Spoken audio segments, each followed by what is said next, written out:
Donc là, on va essayer de respecter les limitations de vitesse, parce que bon, j'aurais bien aimé faire un coup de périphérique autoroute, mais c'est pas prévu dans l'essai. Ce qu'on va faire, c'est un petit tour. Là, apparemment, on va Place Trocadéro,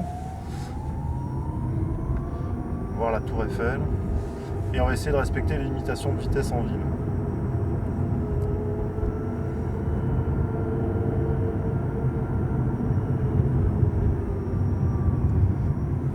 Vous faites demi-tour, vous revenez sur un pas. D'accord.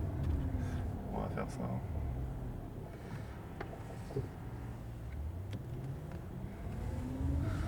Ce qui est impressionnant, c'est quand même le bruit du moteur. Ça vibre pas, mais ça fait secoue volante. Voilà, la Mercedes va nous laisser passer. Et là, j'ai l'impression qu'il y en a certains qui n'ont pas de clignotant dans leurs mains. Voilà, là, on va revenir sur nos pas. Là, il faut bien t'accrocher sur les pavés en train de faire le tour de la place. Et là, on revient par là, c'est ça? Ouais, c'est ça. Ok. Je martyrise notre ambassadeur parce que là, pour tenir la caméra, champion.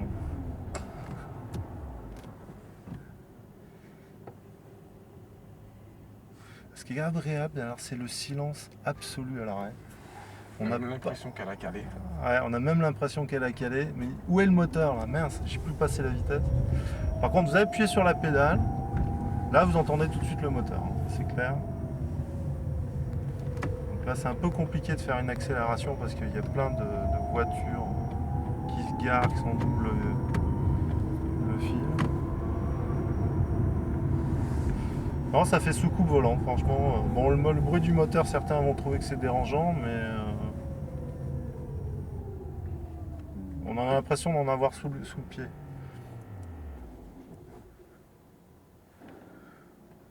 Bon, le levier de vitesse fait un peu cheap, mais bon, il ne faut pas oublier que c'est un système qui doit être en libre service.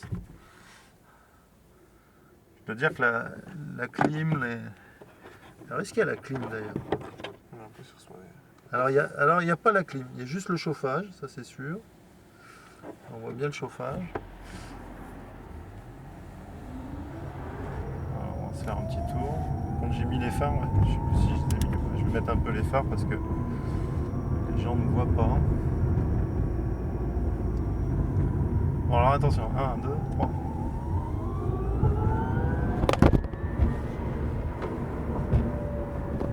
Voilà, petite accélération. La prochaine fois, on prendra une piste d'essai. Parce que faire ça dans Paris... Non, c'est agréable. On peut dire, voilà, c'est une première française. C'est une voiture en libre service. On la met du point A, on le laisse à un point B. C'est le même principe que le Mini. C'est vraiment une première. La deuxième primauté mondiale, c'est une voiture électrique. La troisième, c'est une batterie française, ça c'est clair.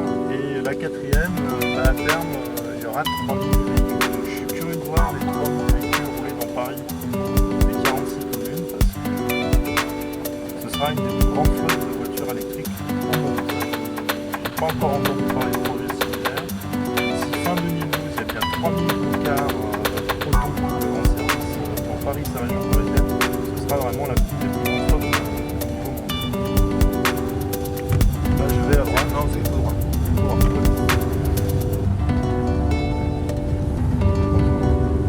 On va faire le faire le tour. Ok.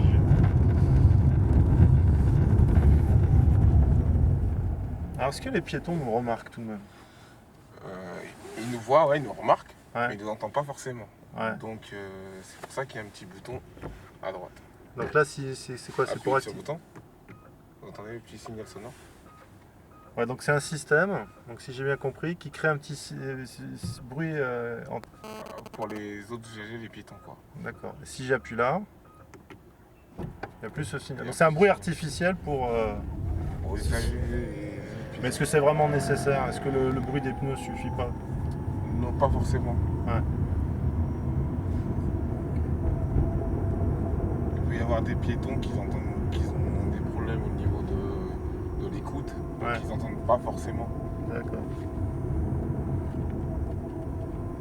Bon, c'est sûr, c'est pas la même finition que certaines voitures électriques qu'on a écoutées. Il n'y a pas l'insonorisation comme certains véhicules qu'on a essayé, mais globalement, c'est assez plan. Qu'est-ce que je fais? Je vais tout À droit. droite, excusez-moi. À droite. Alors, on va faire avenue Foch. Tenez-vous bien. Attention, on se tient bien. 1, 2.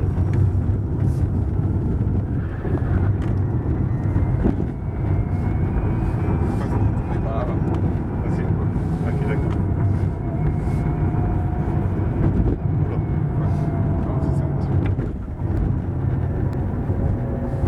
Alors il y a une espèce de... On sent le frein moteur, quoi. C'est amusant quand on est en décélération.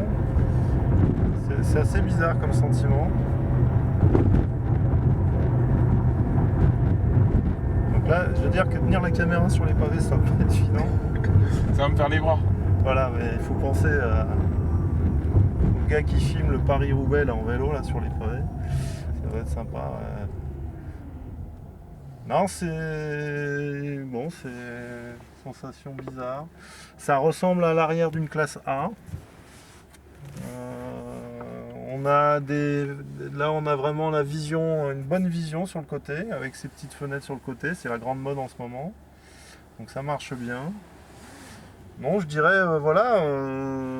Après, bon, là, on n'a pas testé la borne, la prise en charge du permis et de l'assurance à carte bleue. Donc ça, on testera un jour en réel à partir de décembre. Voir le temps de prise en charge. Et après, ben, on le testera en réel avec la carte et tout. Voir si c'est vrai aussi rapide que prendre une voiture en auto libre que de prendre une voiture chez un loueur de voiture. Donc là, on tourne à droite. Là, on est l'Arc de Triomphe, pour ceux qui ne connaissent pas Paris. Voilà. Voilà. Et là, on revient d'où on est venu. Et on va essayer de faire une dernière petite accélération.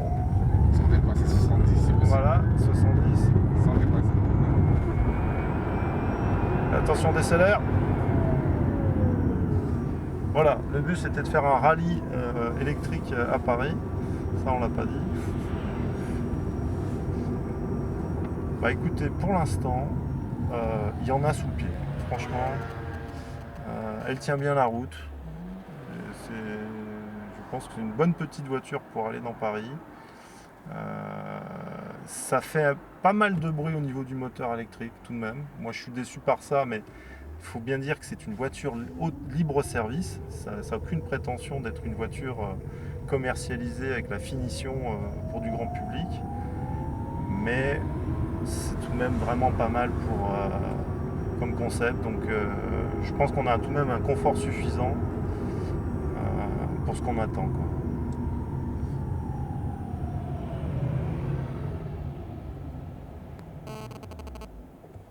Toujours amusant, on est à l'arrêt.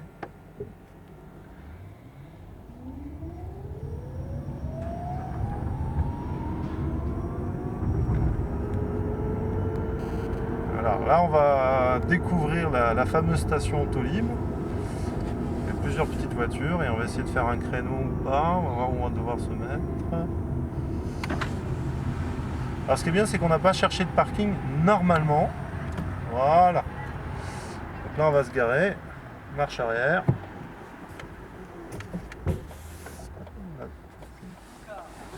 Voilà, très bien.